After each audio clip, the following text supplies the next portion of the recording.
Okay, I just left the movies to see the Odyssey. Um, didn't get to see it in 70 millimeters, but I did get to see it in IMAX. And just off the rip, first first thing, a nigga's mind blown. I ain't gonna lie, man. Christopher Nolan, I'm gonna have to give it to him. Christopher Nolan is probably the best director of all time, bro. And maybe because I just left that greatness, but my favorite movie is Interstellar. If nobody didn't know, I'm gonna tell you right now, Interstellar is my favorite movie. Um, Man, his catalog is so crazy. But enough about that. I'm gonna make that into another video. I'm gonna rank Christopher Nolan's movies in my order that I would give it. But man, just went to go see the Odyssey, and just first thoughts. Jesus Christ, man, amazing, amazing cinematography, all the way across the motherfucking board, man. Like I didn't even want to curse when I talked about this shit, but I'm gonna keep it real, man. Give Matt Damon his Oscar right now. Give Matt Damon his Oscar right now. Definitely the best movie of 2026. I don't see nothing coming close. It's gonna sweep the fucking Oscars, bro. Like, no bullshit. Anne Hathaway, best supporting actress. She gonna get that. She's getting that. Tom Holland, he may get an Oscar for this shit. Robert Patterson, he may, man, they about to sweep up. Sound design, all of that, man. And once again, this is a spoiler-free discussion about that. I'm gonna make another video as soon as I'm done with this one. And we can talk about the movie, certain scenes, certain spoilers and stuff like that, man. And once again, man, make sure that you like, comment, subscribe. Welcome to Everything Dizzle. You know what I mean? Appreciate y'all for running up the first video, man. The first of many. I'm gonna stay dedicated to this. So let's get right into it, man. So let's talk about it. Was the story engaging? The story was super engaging all the way through. If you're going to say anything about slow scenes, it's just like from the get go, everything to me transitions perfect. Like, honestly, you know what I mean? The story was very, very engaging. It kept a nigga at the edge of his seat, especially the third act. What a fucking third act.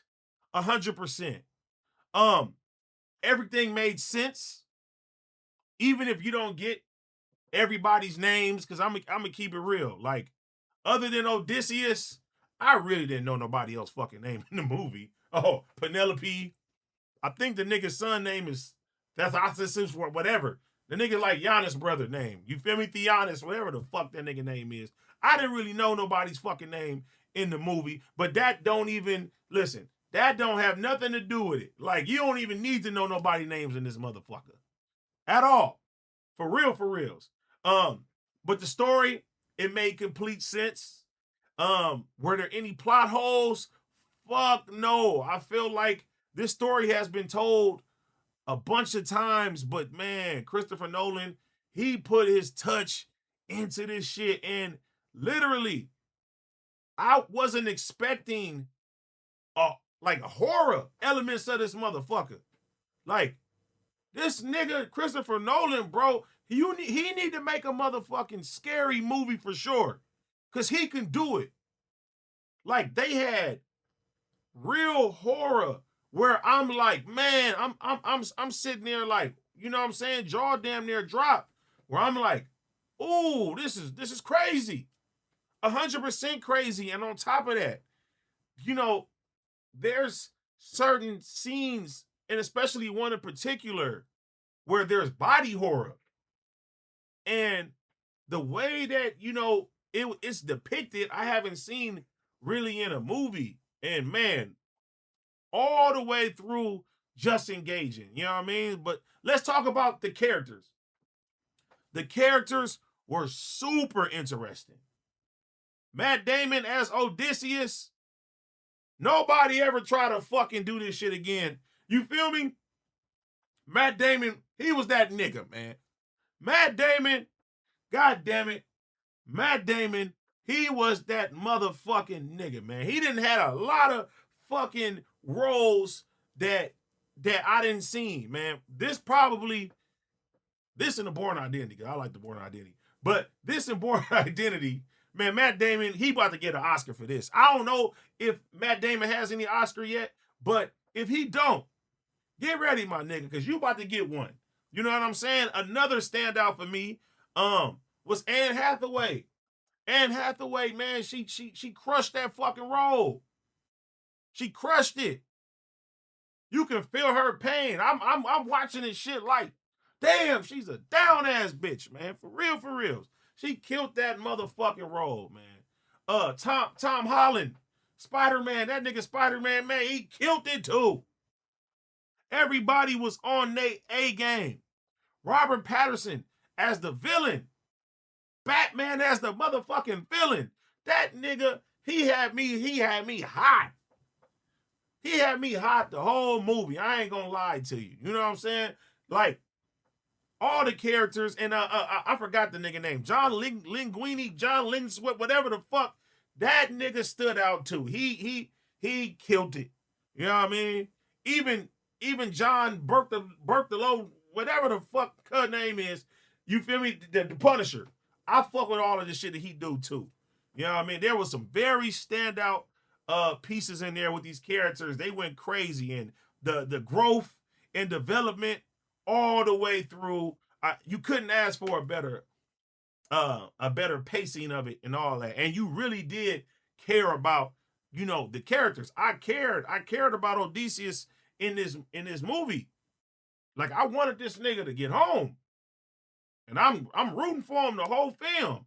You know what I'm saying? So, but if I had to pick one person that stood out the most, 100%, man. Matt Damon, get your motherfucking Oscar. I'm gonna say it again, man.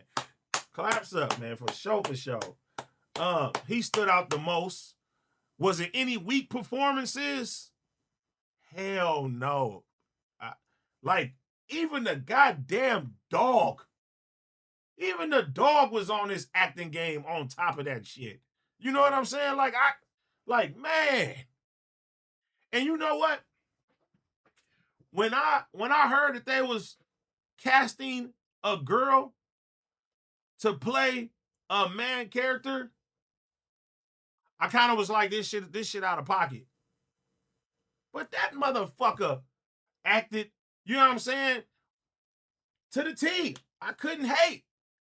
Even the person that they picked to do this. It's a scene in the movie where I said, that motherfucking bitch delivered. She delivered.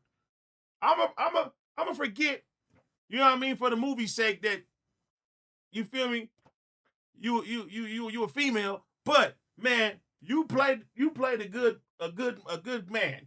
I fuck with it. I ain't hating. I ain't hating. The chemistry between the characters, especially Matt Damon and his crew, man, that shit was very, very compelling to watch. Man, I was rooting for these motherfuckers, man, the whole goddamn movie. You know what I mean? So let's talk about direction. Did the director execute? Yes, he did on every level. Christopher Nolan, he's out of here, man. Next level. He's been out of here. And if I had to place it right now, because it's been sitting with me for at least an hour right now, I would have to put the Odyssey as my number 3 favorite Christopher Nolan film. It's my number 3 favorite Christopher Nolan film, and it's gonna make me go back. And before and this is why I have to make this list. I have to make a list of Christopher Nolan's best movies that I consider. I'm gonna rank them because I didn't see them all. But as of right now, the Odyssey is sitting number 3 in my book. And we're gonna talk about those another time. But yeah, the pacing was great for a 3-hour movie. I didn't really fucking feel like I was in the movies for 3 hours. And honestly, if they would have attached another 30, 45 minutes on that motherfucker, I wouldn't be tripping either. I'm gonna be honest with y'all. You know what I'm saying? A bunch of memorable scenes. You know, no spoilers once again. You know, the horror scenes in this man was brutal. I'm not gonna lie to you. You know, man, but the third act had everybody in the movies cheering. They were going crazy. Like that scene right there, and mind you, some of these scenes are like next level top tier scenes, but the third act, I would say the final 45 minutes to an hour of that movie, man, that shit paid off all the way. And that's all I kept hoping, like, man, please let this shit end correctly. I really, really wanna, you know what I'm saying, see that. Um, the dialogue was very, very natural. And I like when a nigga get lost in the movies. You know what I'm saying? I like when a nigga zone out. Cause sometimes I be, you know, in the middle of the movie and it kind of loses me and I'm checking ESPN to see if my motherfucking, you know what I'm saying, my shit didn't hit. No, I didn't do that. I'm sitting there glued to the motherfucking screen. No bullshit. You know what I mean? Were there memorable lines in the movie? Yes, there was. It was a lot of memorable lines in the movie. A lot of people I seen, they was kind of mad at the previews. You know, Matt Damon said, "Let's go," and I'm like, you don't really nah. He done made it modern, but no, that "Let's go" line made sense in the movie. It's a lot. It's a lot, man. Camera work, top tier, top tier. And I heard that Christopher Nolan shot the whole thing in IMAX too. Even the talking scenes, everything across the board. So I'm definitely gonna go for a second viewing and watch the 70 M&Ms, milliliters, whatever the fuck. I don't know, whatever it's called. I'm definitely gonna go back and do that. Yeah, the last movie I seen like that was Sinners. And to me, this is the best movie since I've seen Sinners. Like, hands down. But the lighting, crazy. All the visuals was crazy. Now let's talk about the score, the soundtrack. Man, it immersed you into that world. Like it really immersed you into that world. Um, I felt the same kind of how I felt when I watched Lord of the Rings for the first time. The Fellowship, like that sound, it gets you into the world. I was immersed into that. It was super, super, super dope. And you know, when the action hit, the score was out. It was all over the place. It was doing its thing, man. Once again, like there's nothing. I don't really, I don't really think there's nothing bad I can say about this movie, especially when you see so many subpar films. And there's a lot of movies this year that I really, really fucked with, like for real, for reals. For one, a lot of people may not fuck with it like that, but Obsession was dope. I didn't fuck with Backrooms though. Evil Dead Burn, I liked. Um, 28 years later, The Bone Tempo, that was great. Project Hail Mary. Project Hail Mary is where the bar was set for me. Um, Michael, we love the Michael Jackson movie. Holcomb was very good. Obsession was very good. Disclosure Day, I didn't fuck with that. I didn't like Disclosure Day. I really didn't. It's some good movies that came out this year, man. For real, for real. The visual effects was 100% believable. And the fact that he didn't use no fucking green screen, man, you gotta give it up to him. I heard he used all practical effects into this movie. The stunts was crazy. The tension, it was plenty times in there, especially the horror elements. I can't stress that enough. That man had me on the edge of my seat. Definitely, definitely wasn't expecting that. So I'm very, very happy that I got that out of that. Um, the movie, man, I just left the movie theater overall feeling like a kid again when it came down to it. Like, that's what movies are for. If you're gonna go spend your money in this economy, if you're gonna go spend your hard-earned fucking money in this economy, this is what type of shit that you need to spend your money on. Like, and don't, and I'm gonna tell y'all right now, I don't want none of you bitch ass niggas telling me I seen the movie, I didn't fuck with it if you just went to go see it on some regular shit. No, don't go see it on no regular shit. Find a IMAX showing. and watch this motherfucker. It'd be disgraceful to watch this shit on the regular type of format. You's a bitch ass nigga if you do that. I'm not fucking with you. I don't want to hear nobody in the comments saying that they didn't fuck with it. No, get you an IMAX ticket and watch this motherfucker, man. This movie deserves to be seen. Christopher Nolan. Oh man. And would I rewatch this again 100 times over? 100 times over. But y'all let me know. Y'all getting them comments if you haven't seen it yet. Let me know what you expecting. And I'm about to film me another one of these motherfuckers. And when you're done watching the movie, come back and watch my spoiler version of my review of Christopher Nolan's The Odyssey. Everything Dizzle.